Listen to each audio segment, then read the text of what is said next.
بسم الله الرحمن الرحيم. ألف لام را تلك آيات الكتاب المبين إنا أنزلناه قرآنا عربيا لعلكم تعقلون نحن نقص عليك أحسن القصص بما أوحينا إليك هذا القرآن وإن كنت من قبله لمن الغافلين إذ قال يوسف لأبيه يا أبت إني رأيت أحد عشر كوكبا والشمس والقمر رأيتهم لي ساجدين قال يا بني لا تقصص رؤياك على إخوتك فيكيدوا لك كيدا إن الشيطان للإنسان عدو مبين وكذلك يجتبيك ربك ويعلمك من تأويل الأحاديث ويتم نعمته عليك وعلى آل يعقوب كما أتمها على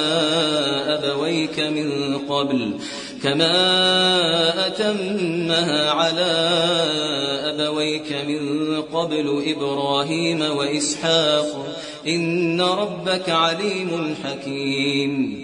لقد كان في يوسف وإخوته آيات للسائلين إذ قالوا ليوسف وأخوه أحب إلى أبينا منا ونحن عصبة إن أبانا لفي ضلال مبين اقتلوا يوسف أو اطرحوه أرضا يخل لكم وجه أبيكم وتكونوا من بعده قوما صالحين قال قائل منهم لا تقتلوا يوسف وألقوه في غيابة الجب يلتقطه بعض السيارة إن كنتم فاعلين قالوا يا أبانا ما لك لا تأمنا على يوسف وإنا له لناصحون أرسله معنا غدا يرتع ويلعب وإنا له لحافظون قال إني ليحزنني أن تذهبوا به وأخاف أن يأكله الذئب وأنتم عنه غافلون قالوا لئن أكله الذئب ونحن عصبة إنا إذا لخاسرون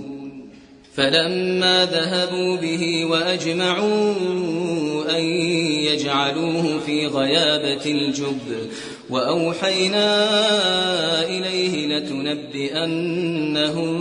بأمرهم هذا وهم لا يشعرون وجاءوا أباهم عشاء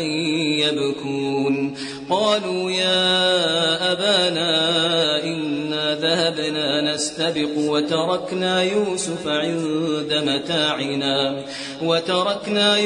عند متاعنا فأكله الذئب وما أنت بمؤمن لنا ولو كنا صادقين وجاءوا على قميصه بدم كذب قال بل سولت لكم أنفسكم أمرا فصبر جميل والله المستعان على ما تصفون وجاءت سيارة فأرسلوا واردهم فأدلى دلوه قال يا بشرى هذا غلام وأسروه بضاعة والله عليم بما يعملون وشروه بثمن بخس دراهم معدودة وكانوا فيه من الزاهدين وقال الذي اشتراه من مصر لامرأته أكرمي مثواه عسى أن ينفعنا أو نتخذه ولدا وكذلك مكنا ليوسف في الأرض ولنعلمه من تأويل الأحاديث والله غالب على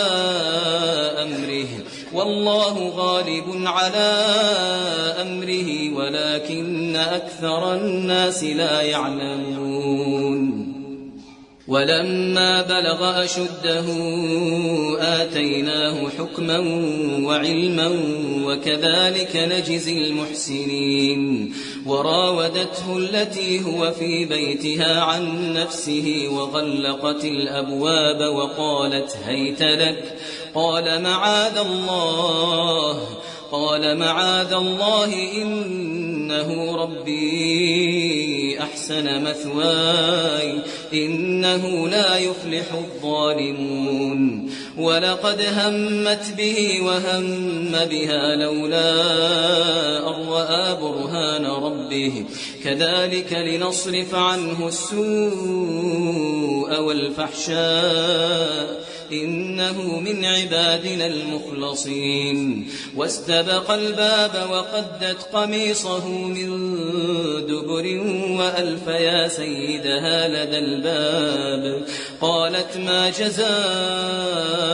من أراد بأهلك سوءا إلا أن يسجن أو عذاب أليم قال هي راودتني عن نفسي وشهد شاهد من أهلها إن كان قميصه قد من قبل فصدقت وهو من الكاذبين وإن كان قميصه قد من دبر فكذبت وهو من الصادقين فلما رأى قميصه قد من دبر قال إنه من كيدكن إن كيدكن عظيم يوسف أعرض عن هذا واستغفري لذنبك إنك كنت من الخاطئين وقال نسوة في المدينة امرأة العزيز تراود فتاها عن نفسه قد شغفها حبا إنا لنراها في ضلال مبين فلما سمعت بمكرهن أرسلت إليهن وأعتدت لهن متكئا وآتت كل واحدة منهن سكينا وقالت اخرج عليهم فلما رأينه أكبرنه وقطعن أيديهن وقلن حاش لله ما هذا بشرا إن هذا إلا ملك كريم قالت فذلكن الذي لمتنني فيه ولقد راودته عن نفسه فاستعصم ولئن لم يفعل ما آمره ليسجنن وليكونن من الصاغرين قال رب السجن أحب إلي مما يدعونني إليه وإلا تصرف عني كيدهن أصب إليهن وأكن من الجاهلين فاستجاب له ربه فصرف عنه كيدهن إنه هو السميع العليم ثم بدا لهم من بعد ما رأوا الآيات ليسجننه حتى حين ودخل معه السجن فتيان قال أحدهما إني أراني أعصر خمرا وقال الآخر إني أراني أحمل فوق رأسي خبزا تأكل الطير منه نبئنا بتأويله إنا نراك من المحسنين قال لا يأتيكما طعام ترزقانه إلا نبأتكما بتأويله قبل أن يأتيكما ذلكما مما علمني ربي إني تركت ملة قوم لا يؤمنون بالله وهم بالآخرة هم كافرون واتبعت ملة آبائي إبراهيم وإسحاق ويعقوب ما كان لنا أن نشرك بالله من شيء ذلك من فضل الله علينا وعلى الناس ولكن أكثر الناس لا يشكرون يا صاحبي السجن أأرباب متفرقون خير أم الله الواحد القهار ما تعبدون من دونه إلا أسماء سميتموها أنتم وآباؤكم ما أنزل الله بها من سلطان إن الحكم إلا لله أمر ألا تعبدوا إلا إياه ذلك الدين القيم ولكن أكثر الناس لا يعلمون يا صاحبي السجن أما أحدكما فيسقي ربه خمرا وأما الآخر فيصلب فتأكل الطير من رأسه قضي الأمر الذي فيه تستفتيان وقال للذي ظن أنه ناج منهما اذكرني عند ربك فأنساه الشيطان ذكر ربه فلبث في السجن بضع سنين وقال الملك إني أرى 7 بقرات سمان يأكلهن 7 عجاف و7 سنبلات خضر وأخر يابسات يا أيها الملأ أفتوني في رؤياي إن كنتم للرؤيا تعبرون قالوا أضغاث أحلام وما نحن بتأويل الأحلام بعالمين وقال الذي نجا منهما وادكر بعد أمة أنا أنبئكم بتأويله فأرسلون يوسف أيها الصديق أفتنا في 7 بقرات سمان يأكلهن 7 عجاف و7 سنبلات خضر وأخر يابسات لعلي أرجع إلى الناس لعلهم يعلمون قال تزرعون 7 سنين دأبا فما حصدتم فذروه في سنبله إلا قليلا مما تأكلون ثم يأتي من بعد ذلك 7 شداد يأكلن ما قدمتم لهن إلا قليلا مما تحصنون ثم يأتي من بعد ذلك عام فيه يغاث الناس وفيه يعصرون وقال الملك ائتوني به فلما جاءه الرسول قال ارجع إلى ربك فاسأله ما بال النسوة اللاتي قطعن أيديهن إن ربي بكيدهن عليم قال ما خطبكن إذ راوتن يوسف عن نفسه قلنا حاش لله ما علمنا عليه من سوء قالت امرأة العزيز الآن حصحص الحق أنا راودته عن نفسه وإنه لمن الصادقين ذلك ليعلم أني لم أخنه بالغيب وأن الله لا يهدي كيد الخائنين وما أبرئ نفسي إن النفس لأمارة بالسوء إلا ما رحم ربي إن ربي غفور رحيم وقال الملك ائتوني به أستخلصه لنفسي فلما كلمه قال إنك اليوم لدينا مكين أمين قال جعلني على خزائن الأرض إني حفيظ عليم وكذلك مكنا ليوسف في الأرض يتبوأ منها حيث يشاء نصيب برحمتنا من نشاء ولا نضيع أجر المحسنين ولأجر الآخرة خير للذين آمنوا وكانوا يتقون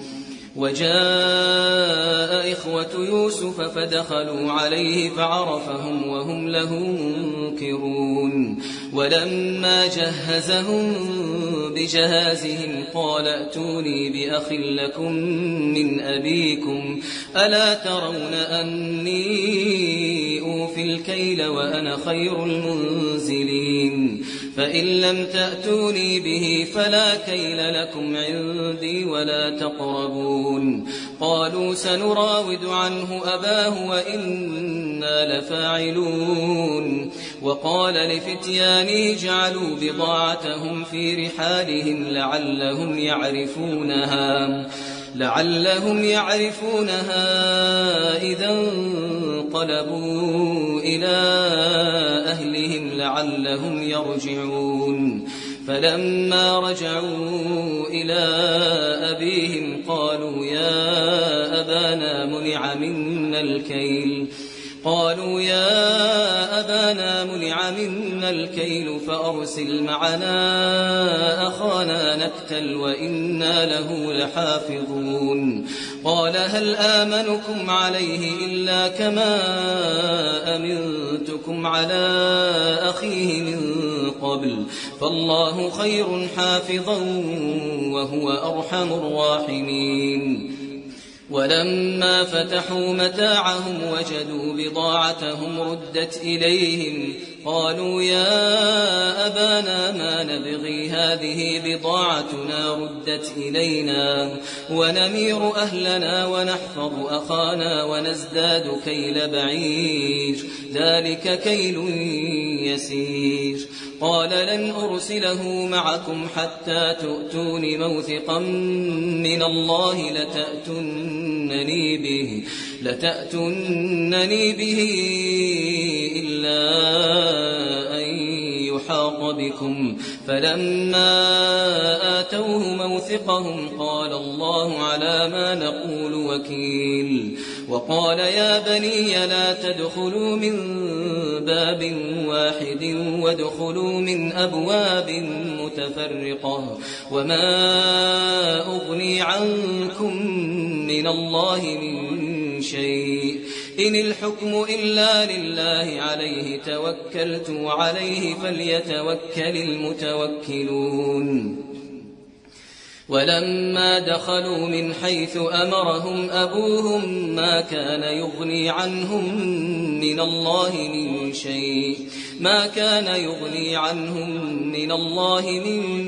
شيء إلا حاجة في نفس يعقوب قضاها وإنه لذو علم لما علمناه ولكن أكثر الناس لا يعلمون ولما دخلوا على يوسف آوى إليه أخاه قال إني أنا أخوك فلا تبتئس بما كانوا يعملون فلما جهزهم بجهازهم جعل السقاية في رحل أخيه ثم أذن مؤذن أيتها العير إنكم لسارقون قالوا وأقبلوا عليهم ماذا تفقدون قالوا نفقد صواع الملك ولمن جاء به حمل بعير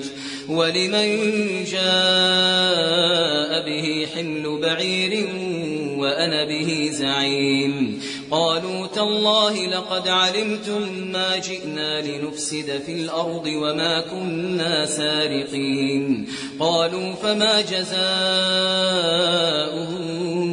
إن كنتم كاذبين قالوا جزاؤه من وجد في رحله فهو جزاؤه كذلك نجزي الظالمين فبدأ بأوعيتهم قبل وعاء أخيه ثم استخرجها من وعاء أخيه كذلك كدنا ليوسف ما كان ليأخذ أخاه في دين الملك إلا أن يشاء الله نرفع درجات من نشاء وفوق كل ذي علم عليم قالوا إن يسرق فقد سرق أخ له من قبل فأسرها يوسف في نفسه ولم يبدها لهم قال أنتم شر مكانا والله أعلم بما تصفون قالوا يا أيها العزيز إن له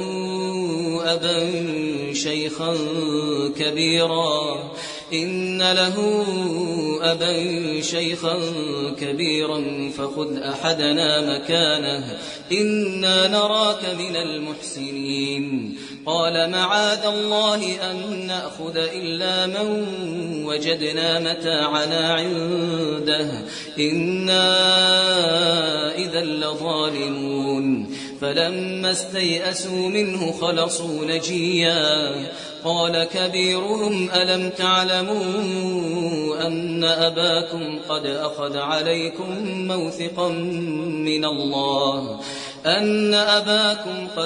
عليكم موثقا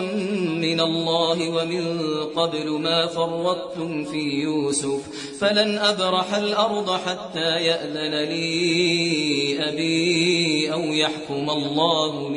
أو يحكم الله لي وهو خير الحاكمين ارجعوا إلى أبيكم فقولوا يا أبانا إن ابنك سرق وما شهدنا إلا بما علمنا وما كنا للغيب حافظين واسأل القرية التي كنا فيها والعير التي أقبلنا فيها وإنا لصادقون قال بل سولت لكم أنفسكم أمرا فصبر جميل عسى الله أن يأتيني بهم جميعا إنه هو العليم الحكيم وتولى عنهم وقال يا أسفا على يوسف وابيضت عيناه من الحزن فهو كظيم قالوا تالله تفتأ تذكر يوسف حتى تكون حرضا أو تكون من الهالكين قال إنما أشكو بثي وحزني إلى الله وأعلم من الله ما لا تعلمون يا بني يذهبوا فتحسسوا من يوسف وأخيه ولا تيأسوا من روح الله إنه لا ييأس من روح الله إلا القوم الكافرون فلما دخلوا عليه قالوا يا أيها العزيز مسنا وأهلنا الضر وجئنا ببضاعة مزجاة فأوف لنا الكيل وتصدق علينا إن الله يجزي المتصدقين قال هل علمتم ما فعلتم بيوسف وأخيه إذ أنتم جاهلون قالوا أئنك لأنت يوسف قال أنا يوسف وهذا أخي قد من الله علينا إنه من يتق ويصبر فإن الله لا يضيع أجر المحسنين قالوا تالله لقد آثرك الله علينا وإن كنا لخاطئين قال لا تثريب عليكم اليوم يغفر الله لكم وهو أرحم الراحمين اذهبوا بقميصي هذا فألقوه على وجه أبي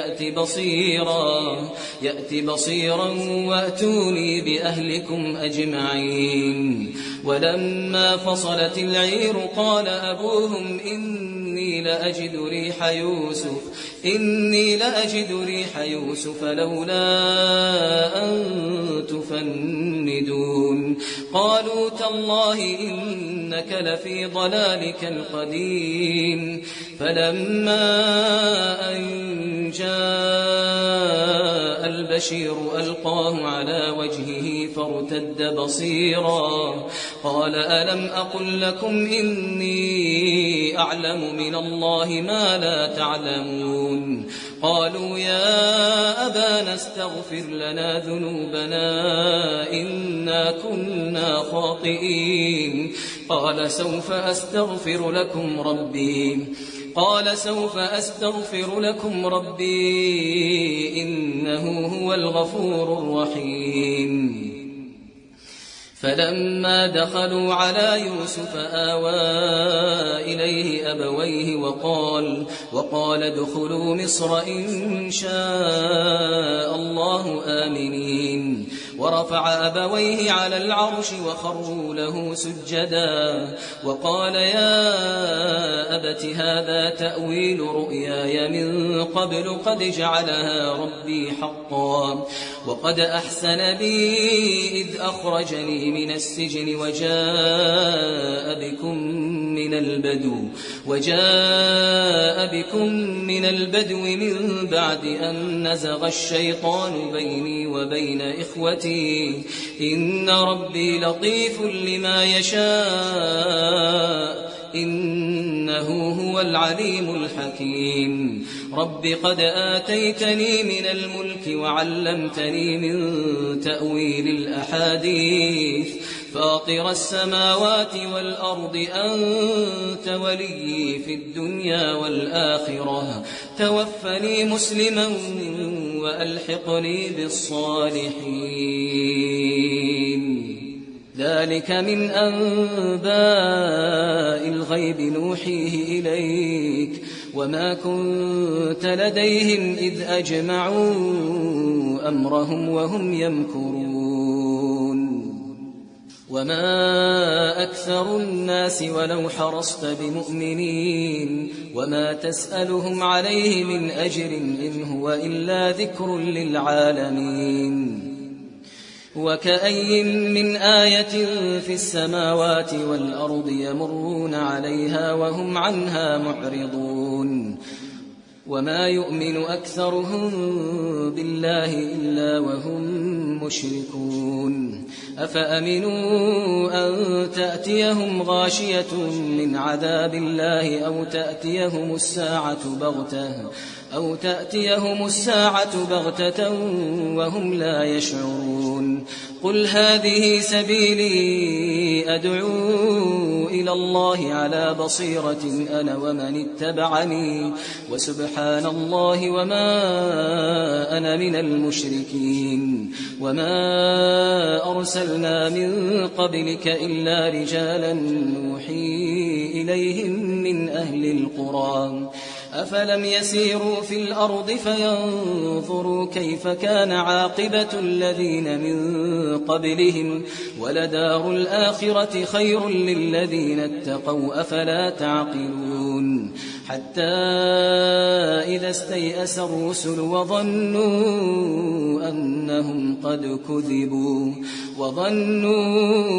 أنهم قد كذبوا جاءهم نصرنا فنجي من نشاء ولا يرد بأسنا عن القوم المجرمين لقد كان في قصصهم عبرة لأولي الألباب ما كان حديثا يفترى